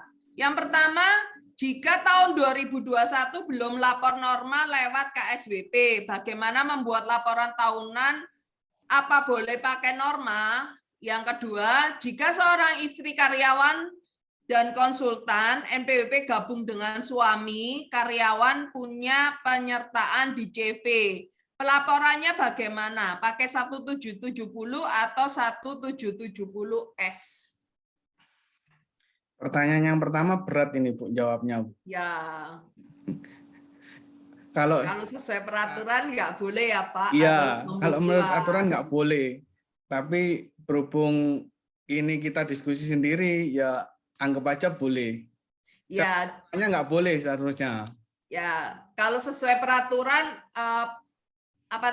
harus ada pemberitahuan. Nah, ini saya cerita sedikit nih dari pengalaman. Biasanya kalau tidak ditemukan, tidak ada bukti pelaporannya, biasanya tarifnya lebih tinggi. Lebih tinggi. Lebih Betul. tinggi, nanti dikoreksi dengan tarif lebih tinggi untuk prosentase normanya. Oh. Seperti itu, Bu Sylvia. Terus kalau yang kedua, ini jelas ya Pak Wibowo ya, 1770. Wajib 1770 wajib. Nggak ada pilihan 1770S. Itu. Jadi Bu enggak, Sylvia. ya. Jadi bukan S ya, kalau S itu khusus untuk pegawai. Karena ini ada Karyawan. pekerjaan bebasnya, ada konsultannya, jadi harus 1770. 770S. Nggak pakai S kan, Pak? Iya, nggak pakai S. 1770 aja. Karena pekerjaan Iya. bebas. Betul. Oke. Oh, ada pertanyaan lagi nih dari Ibu Sulani. SPT apakah ada masa daluarsa seperti PBB, objek tanah misalnya 10 tahun dianggap tidak berlaku? Ada. Daluarsa pajak adalah 5 tahun. Daluarsa SPT 5 tahun. Ya, betul ya Bu Enda ya? 5. Nah, daluarsa itu 5 tahun, tapi tetap data itu harus disimpannya Disimpan selama 10 10 tahun. Seperti Betul. itu. Data Jadi untuk disimpan lebih 10 tahun. amannya, ya lebih amannya ikut PPS saja. Mumpung ada kesempatan ya Bu berarti. Ya, mumpung ada kesempatan karena dengan PPS itu tidak akan dikeluarkan surat ketetapan 2016 sampai 2020 kalau ikut yang kedua ya, PPS kebijakan kedua. Betul. Lebih jelasnya ada di room 5 untuk 5. PPS. Selanjutnya pertanyaan dari Al-Arif Nur Siregar. Nih, kalau Al-Arif berarti Bapak ya. Maaf Pak, mau nanya, penghasilan suami istri digabung. Penghasilan suami 1 pemberi kerja. Penghasilan istri 4 pemberi kerja sebagai dosen. Apakah boleh penghasilan istri dimasukkan di lampiran 1 menggunakan norma dan untuk 3 pekerjaan bebas istri dan 1 pekerjaan lagi diakui sebagai pekerjaan penghasilan negeri lainnya? Terima kasih Pak. Wah ini agak membingungkan ya. Istrinya banyak. Kan ini jelas nih penghasilan suami dosen. 1 pemberi kerja. Penghasilan istrinya 4 pemberi kerja sebagai dosen. Ya pasti kan bukti potongnya 1721A1 Bu. 4. Iya, jadi 1721A1 itu masuknya ke pekerjaan ya, ke karyawan meskipun 4. Jadi bukan termasuk norma, nggak bisa norma seperti itu.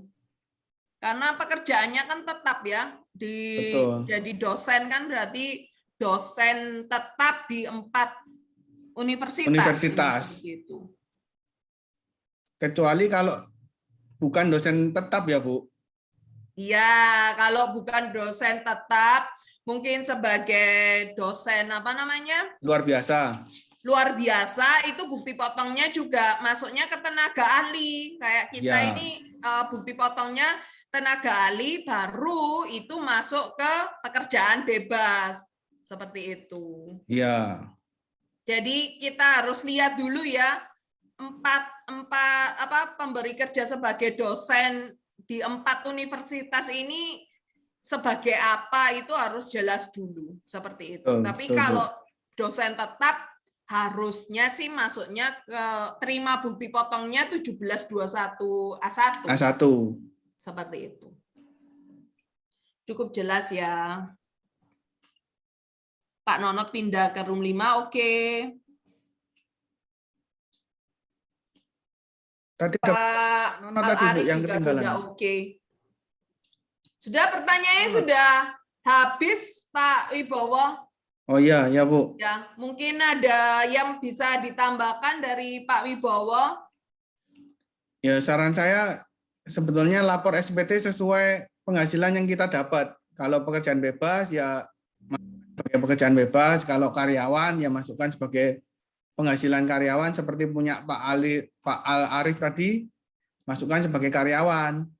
Tapi yang paling penting jangan lupa lapor SPT tahunan akhir bulan ini paling lambat supaya nggak kena denda keterlambatan bayar dan keterlambatan bayar. Denda keterlambatan sampai lambat bayar. Sama kalau pekerjaan bebas jangan lupa lapor norma. Yang saya tekankan jangan lupa lapor NPPN, norma norma penghitungan penghasilan neto. Jangan lupa dilaporkan. Itu aja. Ya. Benar, dan saya perlu tambahin juga, DJP itu juga mempunyai data dari macam-macam, dari ILAP itu juga dari instansi, lembaga, pihak lain, itu juga otomatis data perbankan pun juga sudah sudah online. Langsung ke DJP.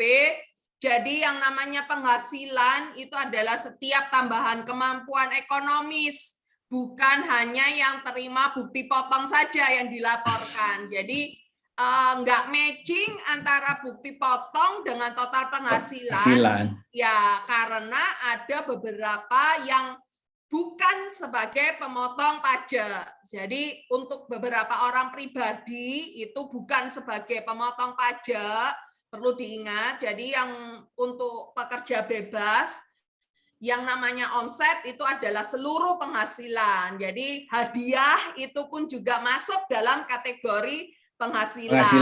Terus jangan lupa juga untuk melaporkan semua hartanya. Jadi kayak dibilang Bu Zeti di pembukaan tadi, jangan jadi fakir miskin. Nah, fakir miskin yang hartanya malu-malu untuk dilaporkan di SPT-nya. Karena apa? Pajak itu akan melihat kemampuan kita itu dari hartanya, dari profil dari wajib pajak itu dilihat dari hartanya.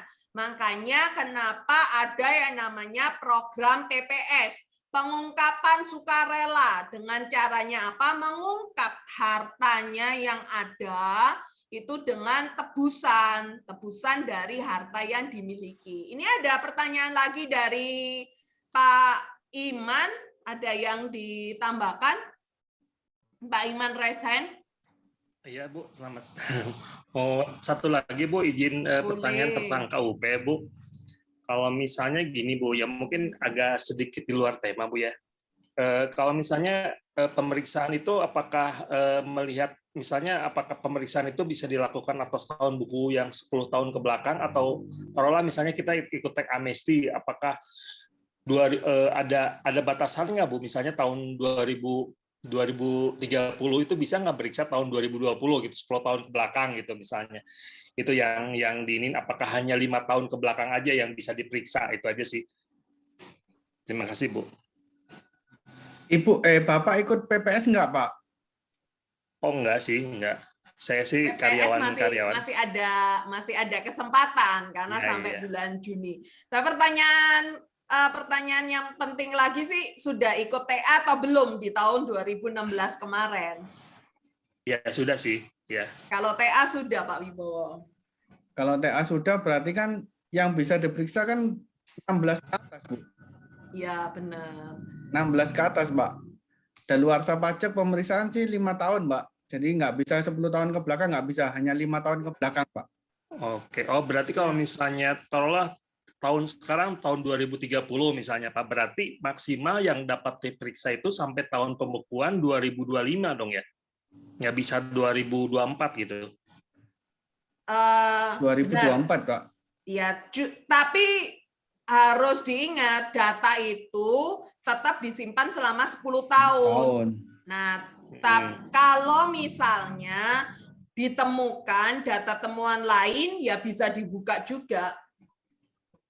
Oh, kalau arahnya ada suatu pidana mungkin ya, tapi bisa Benar. ada tanpa melihat waktu berarti kalau itu ya Bu ya. 10 tahun itu 10 batasnya tahun. maksimal. Oh, 10 tahun ya. Iya. Oh, oke. Jadi tetap data harus disimpannya selama 10 tahun, tapi kalau ngomong daluarsa itu tetap 5 tahun. Jadi apa ya, PPS ini kalau ikut PPS ya kalau kita ngomong itu kayak beli tiket supaya tidak diperiksa, karena PPS kebijakan 2 itu manfaatnya adalah tidak akan diterbitkan surat ketetapan pajak dari tahun 2016 sampai tahun 2020. Seperti itu. Oke, ya. Terima kasih Bu, Pak. Terima kasih. Selamat siang. Sama-sama, Pak. Siang, Pak Iman. Ada pertanyaan lanjutan dari Pak Ada Rahman. Izin bertanya, suami memiliki NPWP sendiri, punya usaha tambal ban, penghasilan setahun 65. Nah, ini 65 juta.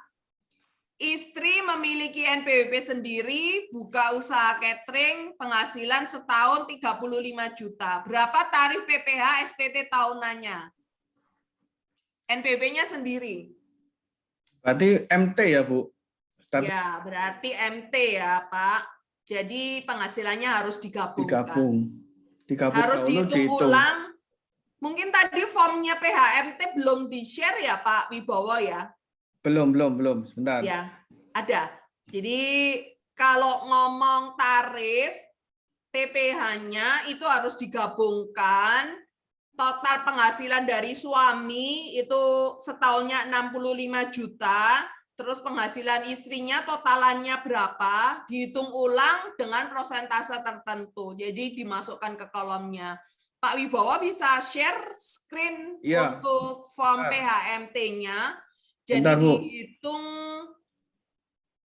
penghasilan suaminya berapa, penghasilan istrinya itu berapa, di total, lalu dihitung persentase penghasilan suami dan penghasilan istrinya, seperti itu. Jadi nanti persentasenya PPh terutang suami dan istri akan terlihat. Itu yang akan masuk ke SPT masing-masing suami dan istri. Karena mempunyai NPWP berbeda, suami dan istri mempunyai kewajiban pelaporan SPT-nya secara terpisah seperti itu. Tapi ada satu form yang harus ditandatangani berdua kalau itu manual. Nah, karena ini online ya harus diisinya berdua karena harus mengisi satu form yang isinya itu sama. Seperti itu. Saya share Excel-nya ya, Bu. Ya. Contohnya Excel-nya ini, form PHMT ini. Jadi ini nanti di e-form, kalau waktu ngisi e-form itu ada pilihannya ya di depan, mempunyai penghasilan istri mempunyai NPWP, nanti diisi NPWP istrinya, terus di bagian istri nanti diisi penghasilan NPWP suaminya, nanti otomatis e-formnya itu bisa kebuka untuk mengisi form PHMT ini. Seperti yang di-share sama Pak Wibowo. Jadi diisi penghasilan usaha ya ini ya, kan tambal ban usaha. Terus kalau catering pun ini juga usaha, seperti itu. Jadi isinya itu dari ini semua. Yang tambal ban ini dikalikan dulu normanya berapa, cateringnya itu juga dikalikan normanya berapa. Berdasarkan isiannya ini ya, 1770 bagian A angka 1, itu yang di bagian atas tadi, persentase diisikan di sini. Benar begitu ya Pak Wibowo ya? Ya Bu. Kalau ini di e-form tidak ngeklik MT, maka tidak akan keluar form ini Bu. Jadi kalau Ibu NPWP sendiri di form ini harus ngeklik MT Bu. Nih di bagian awalnya. Ya, ini diklik MT terus diisikan NPWP suami, kalau namanya di sini istri, berarti di sini NPWP-nya suami. Kalau wajib pajaknya istri, kalau wajib Suami. pajaknya suami, berarti yang NPWP. diisi sini NPWP istri. Jadi antara suami dan istri tidak ada dusta di antara keduanya. Jadi Betul. tahu penghasilan masing-masing suami dan istri, harus ngisi bareng totalannya, harus matching seperti itu. Betul itu Bu. Cukup jelas ya Pak Adaur Rahman. Jadi kalau ngomong berapa tarif PPh-nya itu Saya nggak bisa harus jawab. kita kalikan dulu Pak. 65 juta kali normanya berapa, terus 35 juta itu dikalikan normanya berapa, terus dihitung ulang, baru ketemu total penghasilannya, seperti itu. Tapi kalau ngisinya pakai e-form itu sudah otomatis, tapi jangan lupa klik MT. MT, betul. Pertanyaan selanjutnya dari Bu Stefani Anggraini, Bu dan Pak, saya dokter. Mau memastikan kalau penghasilan dari pekerja tetap inputnya di bagian 1771 bagian C, kemudian kalau penghasilan dari jasa 1770 bagian B, kemudian penghasilan dari usaha klinik 1773 bagian A, nomor 16 penghasilan lain yang dikenakan pajak final ya Bu dan Pak. Ini untuk memastikan cara pengisian Pak Wibowo. Jadi bisa di-share screen. Saya buka lagi ya, Bu. Ya. Iya, benar. Kalau penghasilan yang dari karyawan, maksudnya di sini Bu, bukan di 1770 Romawi 1 halaman 2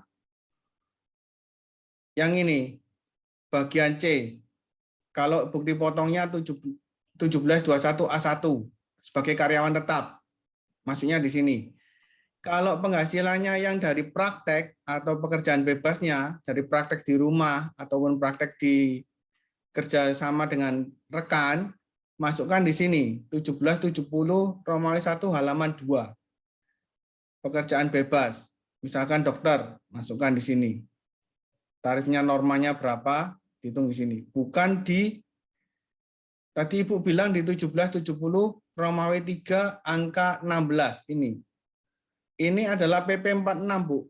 Dokter nggak boleh pakai PP 46, Bu.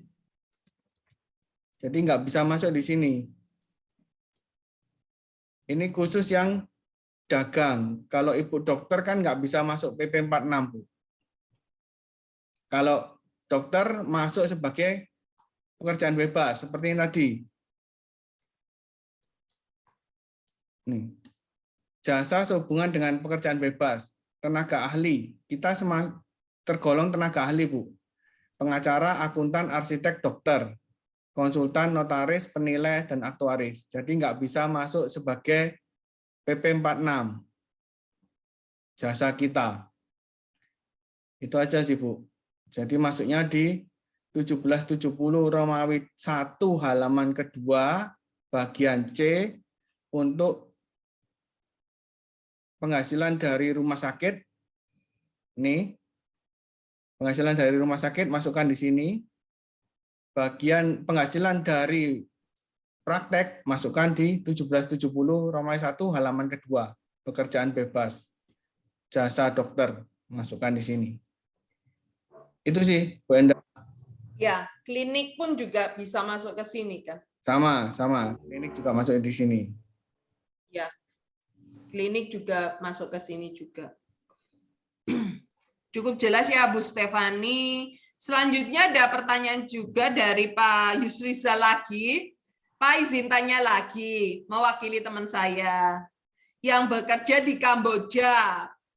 Wow, perusahaan judi. Dan tidak ada pemotongan pajak di Kamboja. Ya Pak ya, namanya judi. Tapi di Kamboja itu ilegal apa legal ya judi itu ya? Pemotongan pajak di Kamboja, dan di Indonesia memiliki harta berupa rumah dan tabungan. Untuk pelaporan SPT tahunannya memakai SPT 1770 atau 1770S ya Pak, dan penghasilan di Kamboja tidak ada pemotongan PPh. Apakah di Indonesia kena pajak? Ini mungkin bisa dijelaskan sistem perpajakan di Indonesia ya, worldwide untuk Worldwide income. Worldwide income untuk wajib pajak dalam negeri. Karena ini masih terdaftarnya sebagai wajib pajak dalam negeri apa luar negeri nih. Ini harus diketahui juga nih posisinya ya Pak Wibowo ya. Ya, tapi kalau melihat penjelasan ini seharusnya dia masih BPDN, Bu. Meskipun dia tinggalnya di luar negeri misalkan, dari penghasilan dari luar negeri. Berarti otomatis dia tidak melakukan permohonan NE karena dia tinggal di luar negeri lebih dari 183 hari ini. Ini otomatis pakai SPT 1770, Bu. Ini masuk 1770, Pak. Nggak bisa masuk 1770S. Karena 1770S harus punya bukti potong atas penghasilan dalam negeri. Kita dipotong penghasilan di dalam negeri.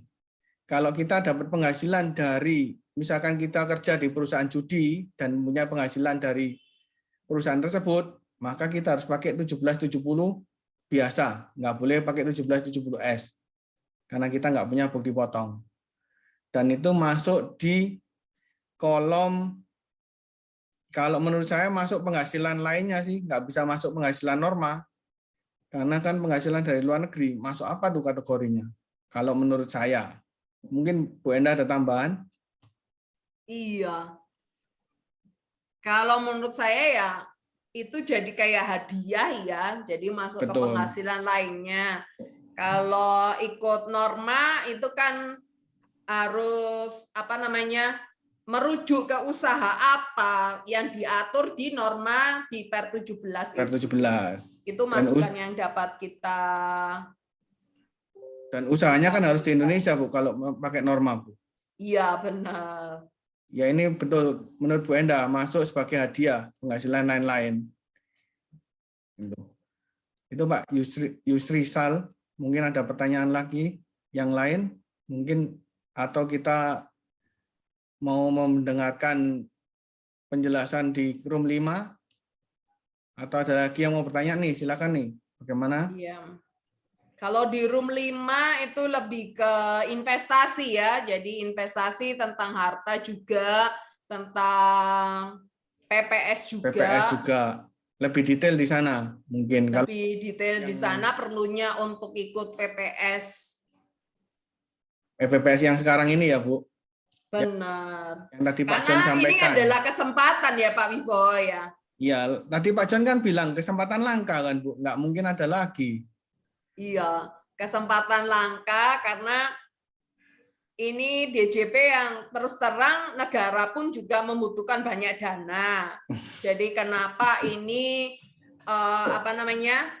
ini itu ada PPS itu bisa ada 2 kebijakan yang sudah pernah ikut TA dan yang belum. Dan selanjutnya untuk tahun 2016 dan tahun 2020 seperti itu. Oh, ini ada Pak Yusrizal juga raise hand. Ada yang ditanyakan Pak Yusrizal? Ya, selamat siang Bu Endang sama Pak Wibowo. Ya, ini kebetulan ada lagi. Itu kan titipan pertanyaan dari teman sih sebenarnya. Nah, jadi kan teman yang kerja di Kamboja itu dia kan punya harta di Indonesia, jadi tetap harus lapor SPT ya Pak ya. Temannya Bapak punya NPWP nggak di Indonesia? Punya. NPWP-nya masih aktif berarti ya Pak? Logikanya? Masih. Ya, wajib lapor Pak. Kalau masih. Berarti ini dia kena tarif PPh pasal 17 ya Pak ya? Betul. Oh. Terus Pak dia kan ada lagi Pak investasi deposito di Singapura Pak. Itu di Singapura itu kan udah kena potong PPh-nya Pak di sana Pak. Itu apakah di Indonesia tetap diperhitungkan juga Pak? Penghasilan dari bunganya. Setahu saya penghasilan di bunga di Singapura nggak ada pajaknya Pak. Oh, nggak ada pajak ya? Iya, penghasilannya itu yang kita akui penghasilan. Kita dalam negeri diakui itu penghasilan bunganya Pak. Karena di Singapura belum dipotong pajak. Saudara, Oh, berarti saya juga sama, Pak. Di penghasilan di Singapura diakui sebagai penghasilan di Indonesia karena di sana tidak dipotong pajak, Pak. Setahu saya. oh, berarti di Indonesia kita mesti bayar PPh lagi ya Pak ya atas penghasilan dari Singapura ya Pak ya? Iya, betul, Pak. Oh, oke baik. Ditambahkan dengan penghasilan kita semuanya, Pak. Iya, karena kalau wajib pajak dalam negeri itu sistemnya worldwide income ya. Jadi penghasilan itu dalam bentuk apapun yang menambah kemampuan ekonomis, baik yang diterima di dalam negeri maupun di luar negeri. Nah, misalnya kalau di luar negeri ada pemotongan pajak, itu pun boleh sebagai kredit pajak, tapi ada ketentuannya. Ketentuan khususnya itu di pasal 24. Ada maksimal kredit pajak dari luar negeri yang dapat dikreditkan seperti itu. Nah, kalau dari ceritanya Pak Yusrizal ini di luar negeri tidak ada pemotongan, ya berarti tidak ada kredit pajak seperti itu. Oke. Terus Bapak Ibu mengenai bunga yang di Singapura itu di Indonesia dianggap sebagai penghasilan itu apakah objeknya final, Bu? Boleh kita akui sebagai final, Bu? Nggak boleh, Pak. Jadi nggak boleh, ya? Untuk penghasilan final itu ada aturan khusus tersendiri apa saja. Kalau untuk bunga final itu kan yang hanya dari perbankan. Kalau misalnya itu dari pihak lain, misalnya penghasilan bunga pinjaman ke PT itu pun kan juga tidak final, harus diperhitung ulangkan dengan penghasilan lainnya. Dan kalaupun ada bukti potong kan jadi kredit pajak. Jadi kalau untuk final itu ada aturan tersendirinya, Pak. Oke, baik. Baik, Bu. Terima kasih, Bu, atas jawabannya. Terima kasih, Pak Wibowo juga ya. Ya, sama-sama, Pak. Oke. Selamat siang. Siang, Mbak. Siang. Siang. Oh, ini ada pertanyaan selanjutnya dari Bu Wendy. Bu Wendy, pertanyaan lanjutan ya. Tadi Bu Wendy sudah bertanyakan. Saya dokter kerja di rumah sakit swasta, terima bukti potong 1721 Romawi 6. Dan bekerja Oke, asuransi. bukti potong 1721 Romawi 6 ya memang ya. Bu, dokter yang bukan pegawai tetap. Oh, dokter yang bukan pegawai tetap. Bekerja sebagai asuransi, berarti agen asuransi, bukti potongnya juga 1721 bagian 6. Bagaimana cara mengisi SPT-nya, Pak? Jadi berarti ada 2, agen asuransi dan sebagai dokter, yang pasti norma penghasilan brutonya berbeda. Betul. Lapornya di 1770 Romawi 1 halaman kedua bagian B. Nih, saya share lagi ya. Masuk di sini, Bu.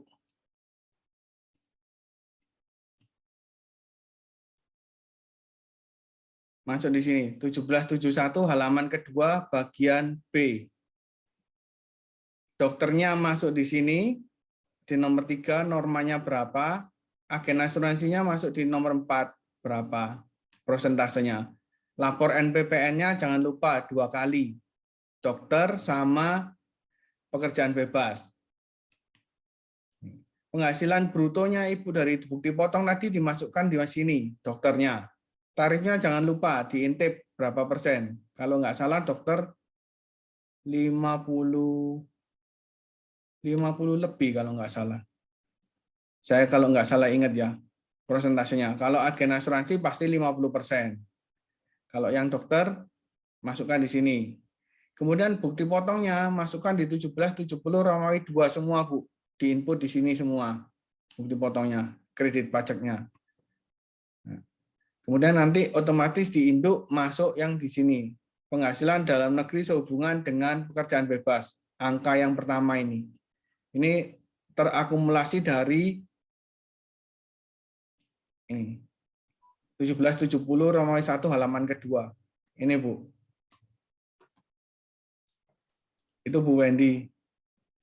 Masukkan di 1770 Romawi 1 halaman kedua bagian B semua.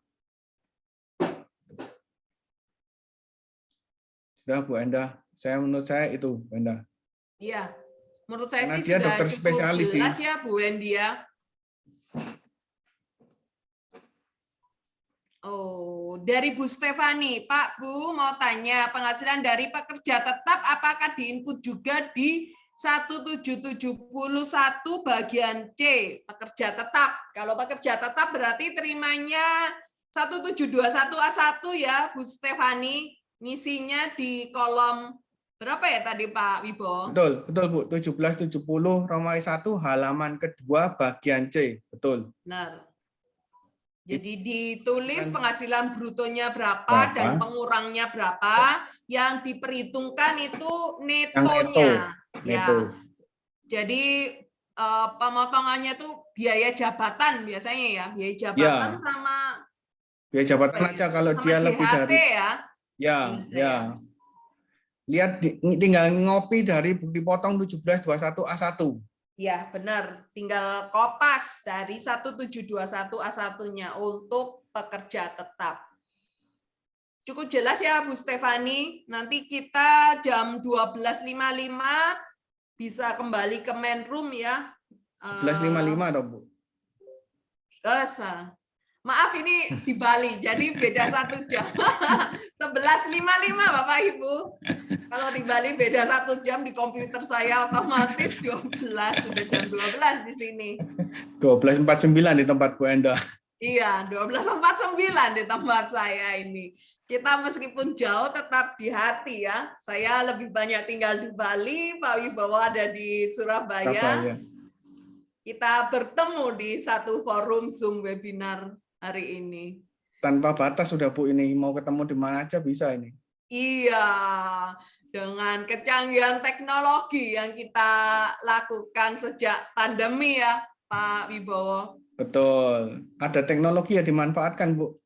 Benar. Seperti DJP Saya ini. ingatkan juga ya ke Bapak Ibu, jangan sampai lupa untuk melaporkan seluruh hartanya.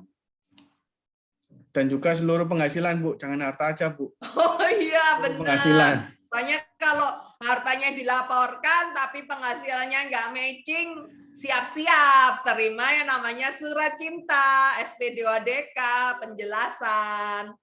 Paling nggak enak terima SP2DK, Bu. Jawabnya agak... Ya, harus dijawab karena kalau SP2DK diabaikan siap-siap akan berlanjut ke pemeriksaan. Tinggal diganti DK-nya dihilangi jadi SP2, Bu. Sudah cukup jelas semua ini kelihatannya. Ada lagi yang mau bertanya enggak nih? Mumpung kita di sini nih.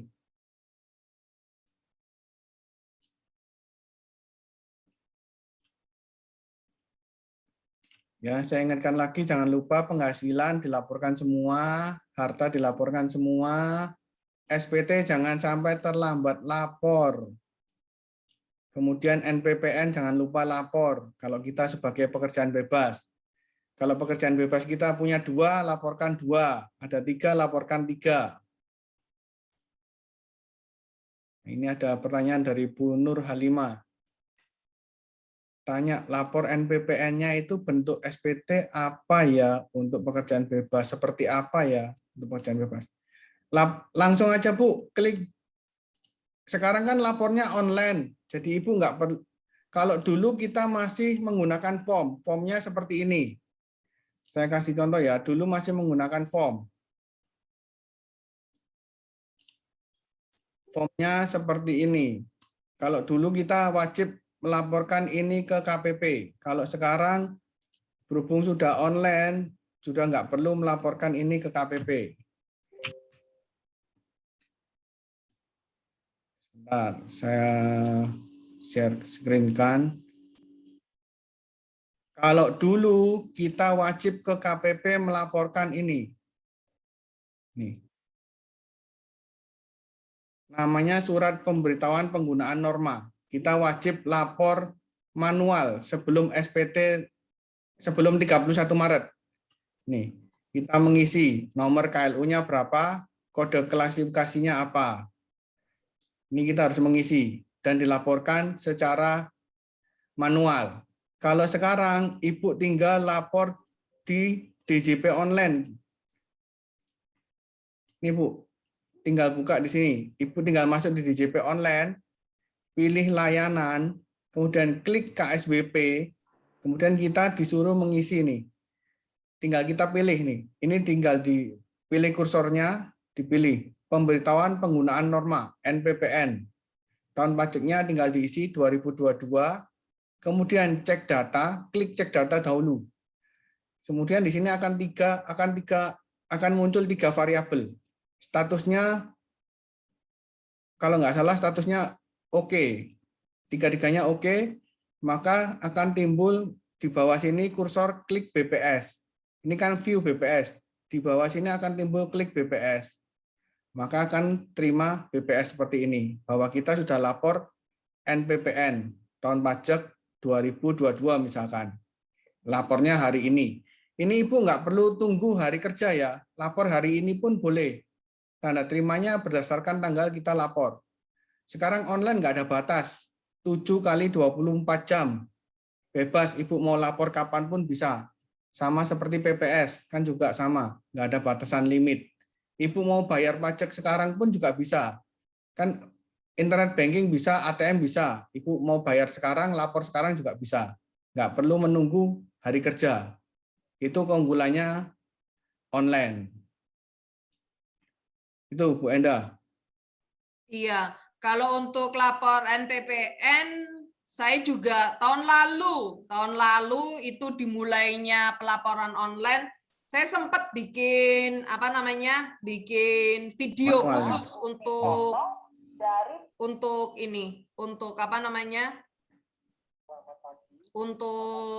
pelaporan NPPN. Nanti saya kasih linknya. Ini ada pertanyaan berikutnya dari Pak Asyur Mubarak. Jika aset tahun 2020 belum sempat dilapor, apakah hanya dicantumkan di tahun 2021 atau pembetulan tahun 2020? Nah, ini dilema ini, Bu. Kalau mau pembetulan silakan, asalkan SPT penghasilannya cukup ya untuk melaporkan asetnya tahun 2020 ini.